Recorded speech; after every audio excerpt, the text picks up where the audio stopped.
Your kids could get free or low-cost health coverage from Medicaid or CHIP. Even if you've applied before, they may be eligible now. Kids up to age 19 are covered for checkups, vaccines, dentist visits, hospital care, and more. And if they already have Medicaid or CHIP, remember to renew every year. Visit insurekidsnow.gov or call 877-KIDS-NOW. Paid for by the U.S. Department of Health and Human Services. You're listening to Leaf Filter Radio, and the guru of gutter protection himself, Chris Coonahan, is here to take your most pressing leaf-related questions. Hey, everybody, Chris here. I understand we have Ron on the line. Ron, where are you calling from? Uh-oh. Ron, are you calling from a ladder? Well, I was.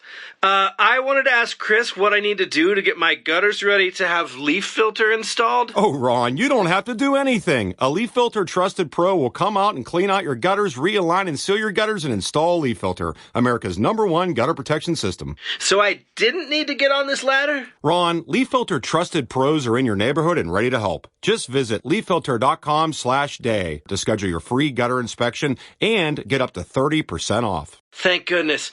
What was that site? That's leaffilter.com/day for your free gutter inspection today. See representative for warranty details. Promotion is 20% off plus a 10% senior or military discount. One discount per household. With Robinhood, not only can you trade individual stocks and ETFs, you can also seamlessly buy and sell crypto at low costs. Trade all in one place. Get started now on Robinhood. Trading crypto involves significant risk. Crypto trading is offered through an account with Robinhood Crypto LLC. Robinhood Crypto is licensed to engage in virtual currency business activity by the New York State Department of Financial Services. Crypto held through Robinhood Crypto is not FDIC insured or SIPC protected. Investing involves risk, including loss of principal. Securities trading is offered through an account with Robinhood Financial LLC, member SIPC, a registered broker-dealer.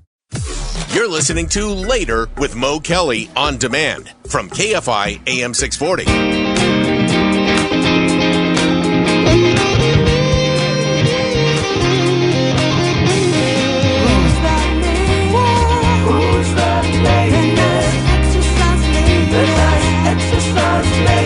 She's Claudine Cooper, the best exercise lady. On Wellness Wednesday, the best exercise lady. She will teach you all there is about wellness and fitness. And as her motto says, your short workout is better than no workout. Ooh, better than no workout, baby. KFI, Later with Mo Kelly, Claudine Cooper. ClaudineCooper.com. Let's get into this. Claudine, I have never in my life taken a Pilates class. But your wife has. She's taken my Pilates class. Yes, she is. I've never taken a hot yoga class. Okay. I've never, and the reason I mention that, there are all sorts of ways in this traditional gym environment to work out, which seem to be non-traditional. Break down some of the differences between Pilates and yoga and what have you. Oh, so breaking down the differences between Pilates and yoga would have to start with the fact that in recent years, we have seen an uptick of people going to specific studios to take yoga or Pilates. The gyms now are bringing in the Pilates and the yoga so that you can get more or less a one-stop shop. That way, if you want to lift weights or if you want to take a class, all of it is in one place, right? But there are, let's call them elitists in the yoga world. Believe it or not. In the yoga world and in the Pilates world, there are purists. People who want to argue online about what Pilates is and isn't, what yoga is and isn't, and how it's been watered down, it's been made accessible, and it's not supposed to be like this or like that. If I understand you correctly, so there are those out there who believe that yoga and or Pilates should not be available in, let's say, a gym setting. Oh, yes. In fact, there are people. Okay, so let's just break this down. Yoga is different than Pilates. They have different origins, but the people who take yoga and Pilates are similar in nature.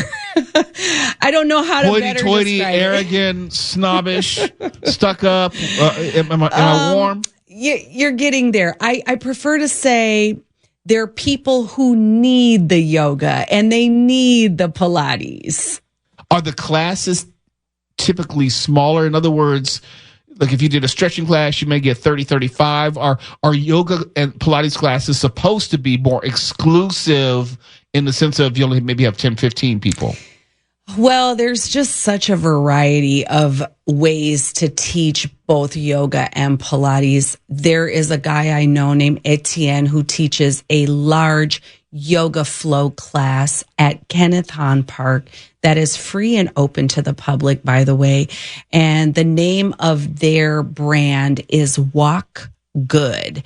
So Walk Good hosts a monthly free yoga where hundreds of people go to take yoga. So the intimacy of it obviously is not there. It's a larger group, but there's no hard and fast rules that yoga should be 20 or less people.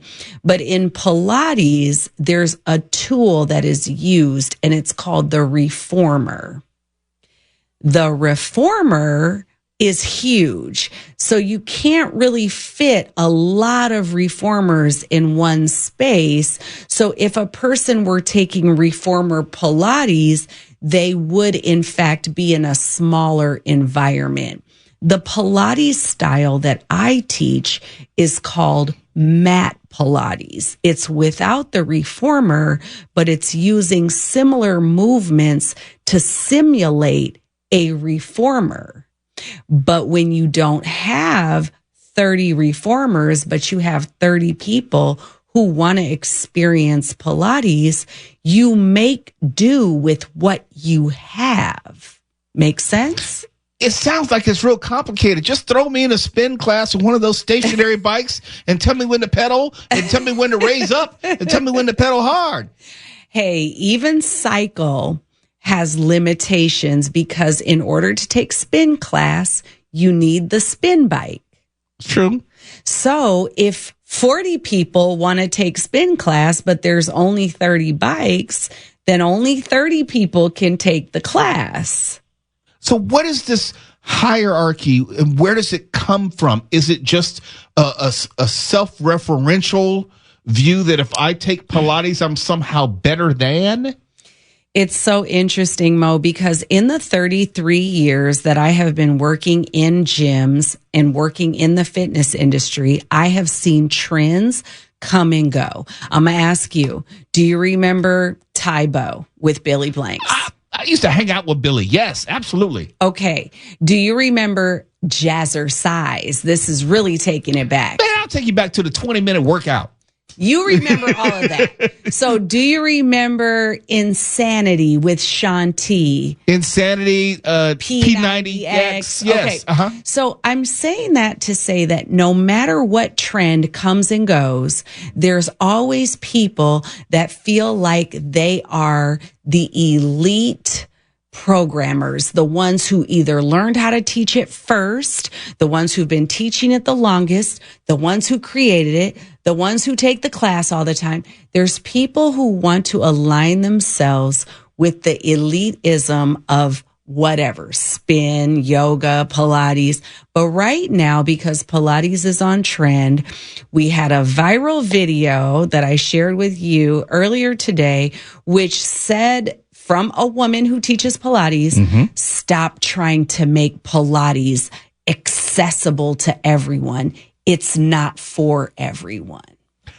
That is very much the case within the martial arts community. There are certain martial arts where it's considered like Hapkido. My martial art is considered a noble martial art. In other words, it's not meant to be taught to everyone. It's supposed to be more exclusive. But I've never heard that in the yoga or Pilates or what I just call the working out community. Oh, it is so heavy in the working out community. In fact, if you think about it, even people who do strength training feel really strongly that strength training is better than Pilates. But if I could just weigh in for a moment and I could just kind of work through the murky nature of all of this stuff, I will say this. If you wake up and you're able to move your body and you walk or swim or cycle or Pilates or yoga or lift weights, you're doing better than if you were at home on the couch. Amen to that. Amen to that. That's a great point to pause and let people just marinate on that as they sit their asses on the couch right now. I hope they're not. Do a couple sit-ups and planks and squats while we go to break. When we come back, we'll talk more about the elite nature of Pilates yoga, but we'll talk about how we can make fitness accessible. Look at you with the tease for the next segment. Claudine Cooper, ClaudineCooper.com. It's Later with Mo Kelly. Actually, it's Claudine Cooper's show. I'm just here hanging out. Live everywhere, the iHeartRadio app and YouTube. You're listening to Later with Mo Kelly on demand from KFI AM 640. Later with Mo Kelly and Claudine Cooper. We're live everywhere, the iHeartRadio app.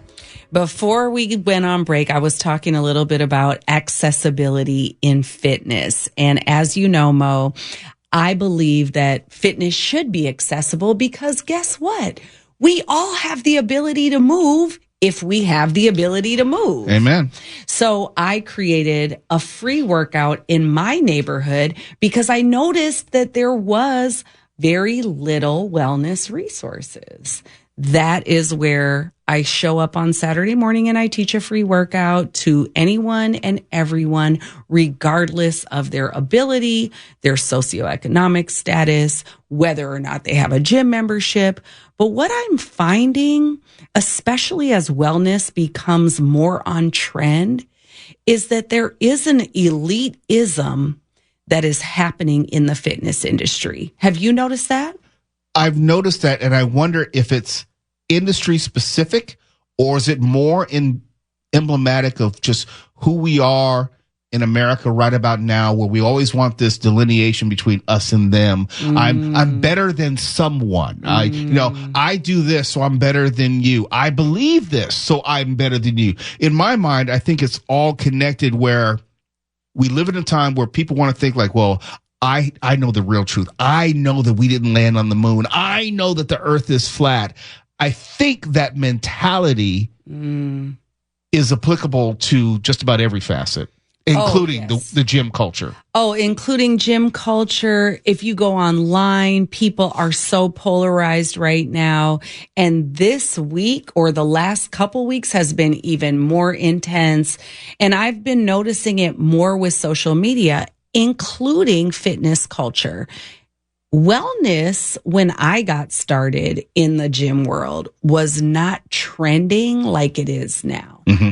So when I worked in the gym when I was 18 years old, there was not a lot of 18-year-olds coming to the gym. But now in the gym, a lot of young people are working out, which is a great part of it, right?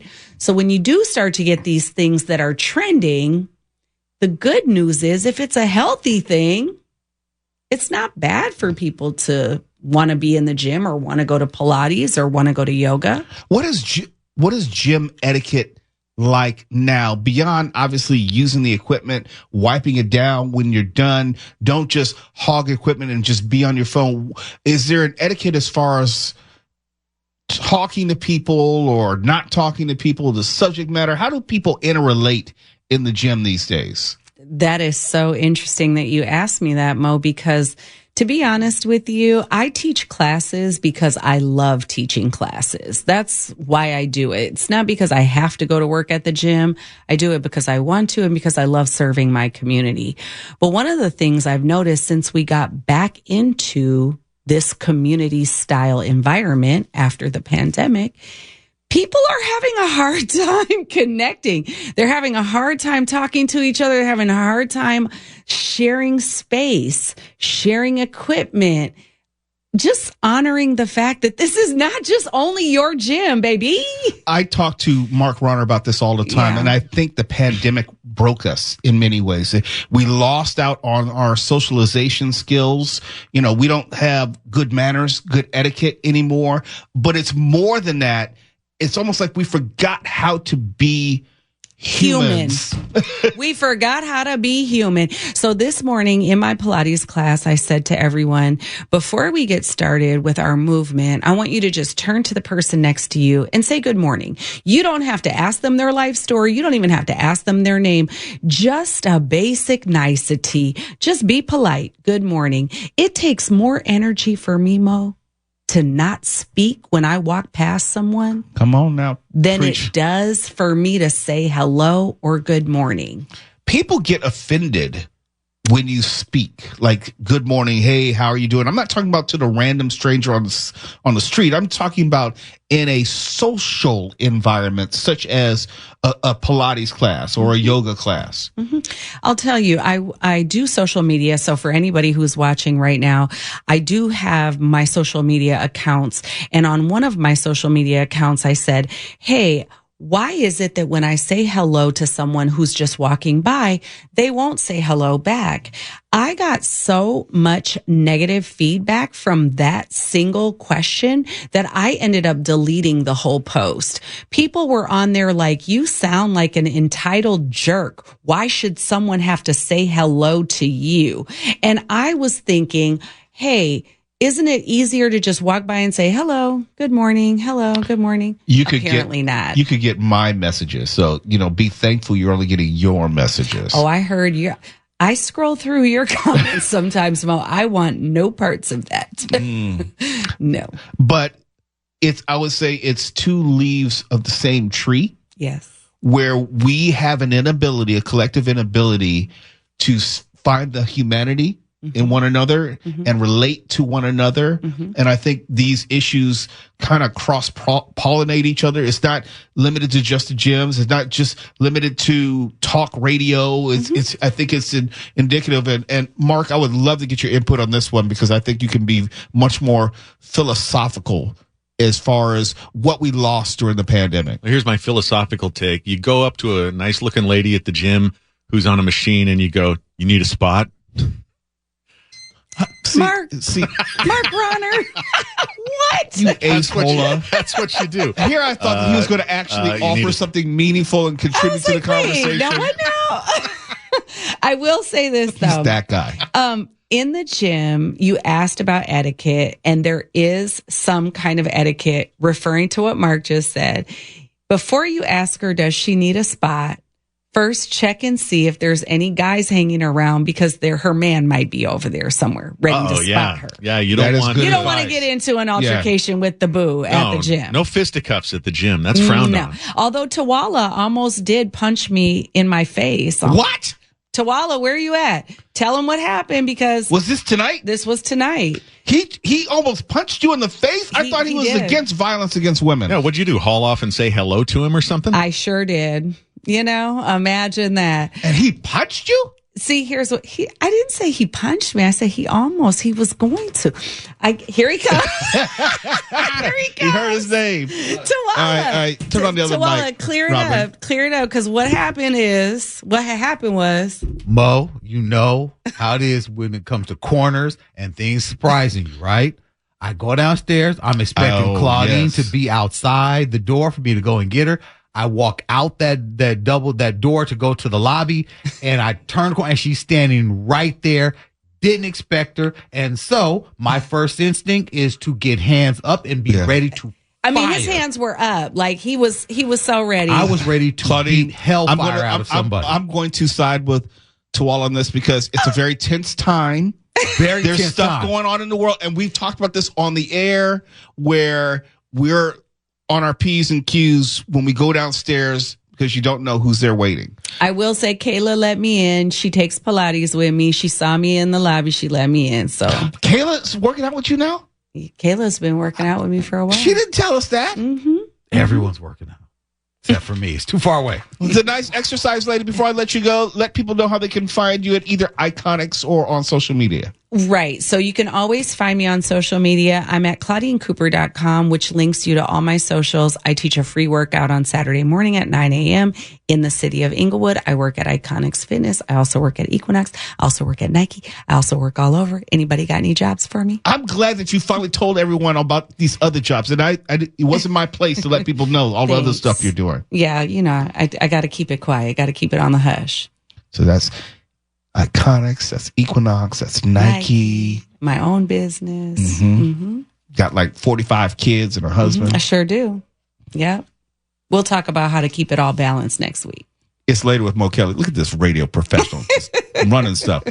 You're listening to Later with Mo Kelly on demand from KFI AM 640. What's the new Publishers Clearinghouse sweepstakes doing over there?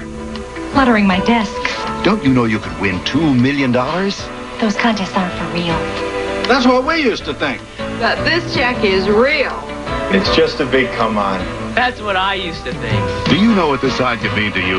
Millions of dollars. So stop making excuses. Enter the one and only Publishers Clearinghouse sweepstakes. There's no place like our house. Come on, send it in. KFI, Later with Mo Kelly. As a kid growing up, I remember those commercials. I remember what it was like.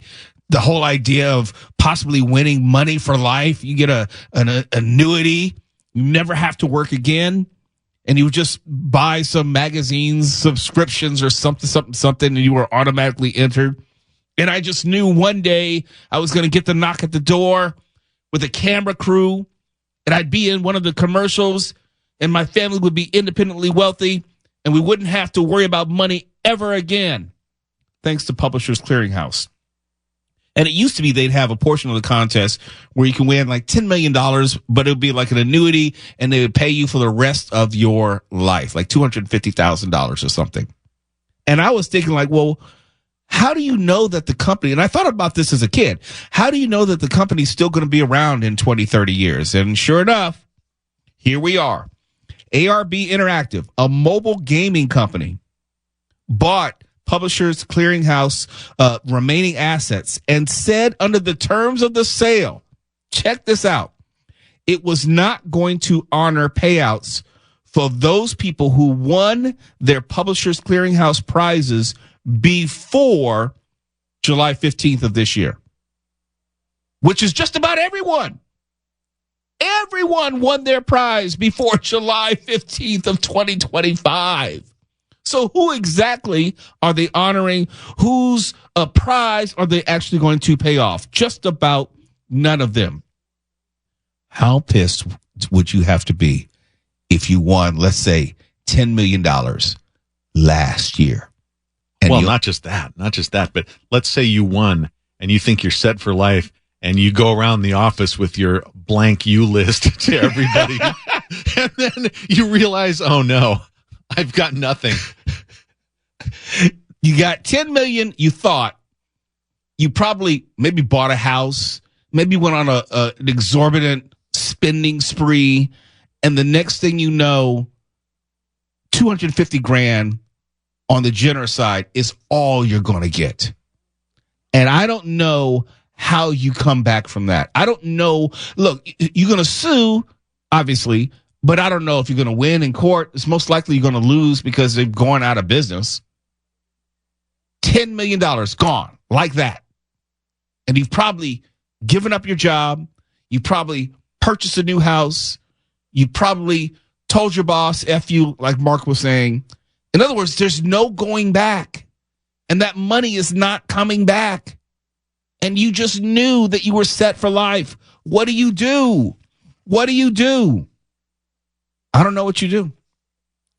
The annual check, yeah, I was right. It was $260,000. And in the story, they tell you about one person who did not know, and I didn't know, but one person who had won did not know that Publishers Clearinghouse was going out of business and did not know until the annual $260,000 check did not show up that something was amiss.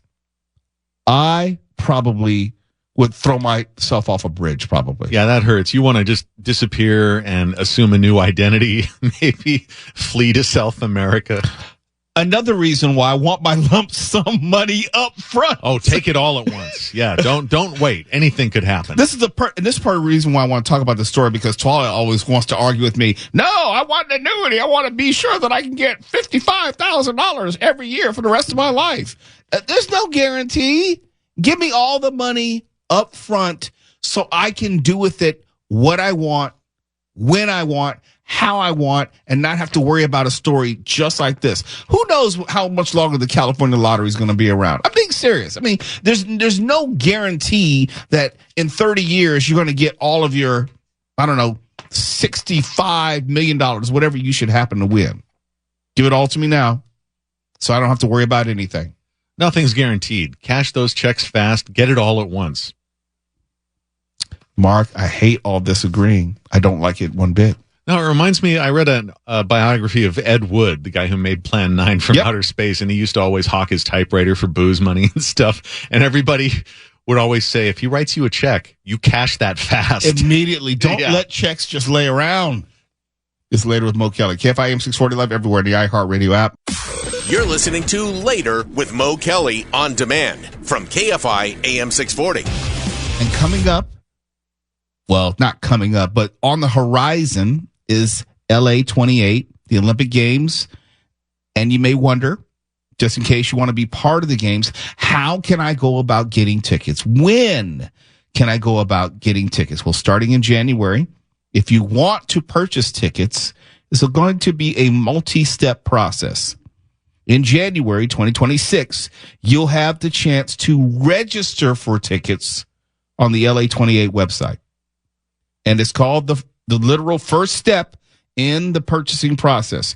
Registrants will be entered into drawings then to assign purchasing time slots at some point in 2026.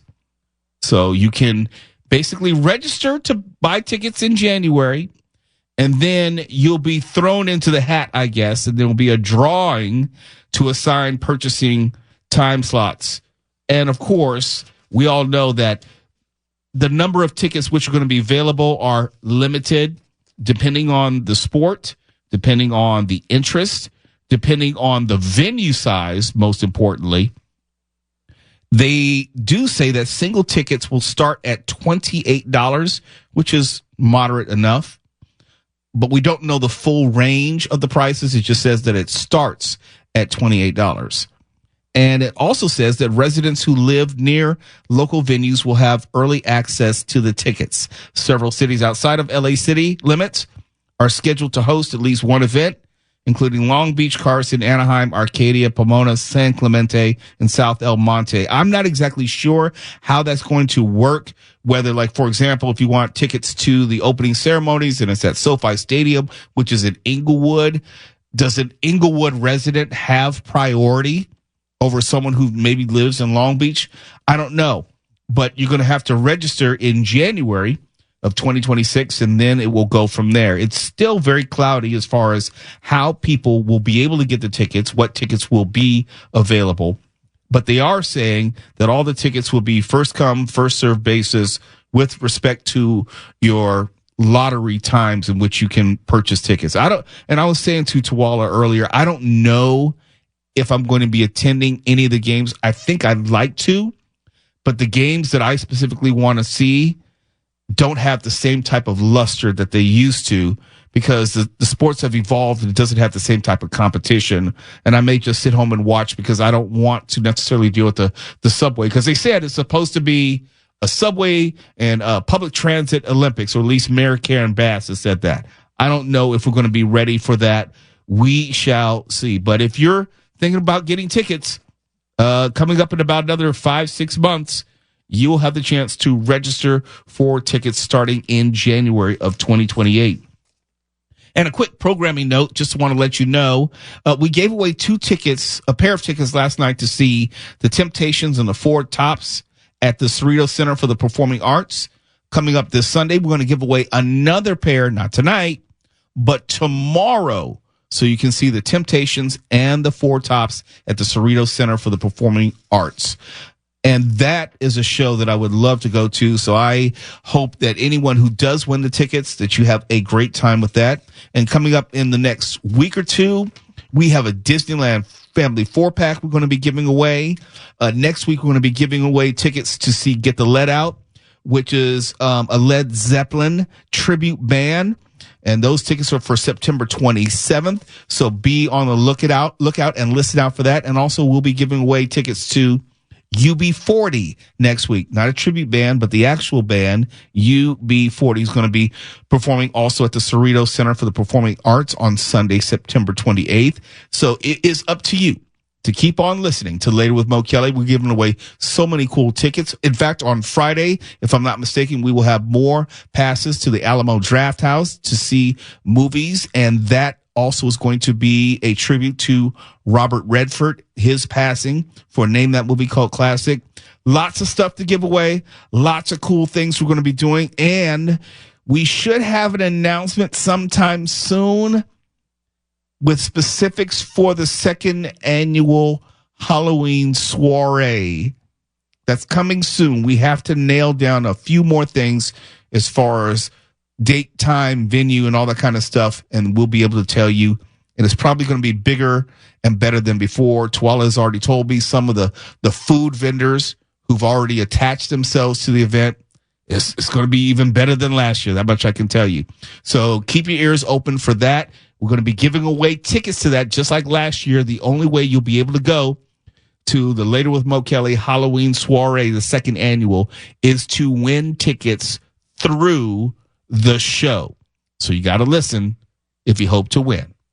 KFI AM 640, we're live everywhere on the iHeartRadio app. KFI and KOST HD2, Los Angeles, Orange County. More stimulating.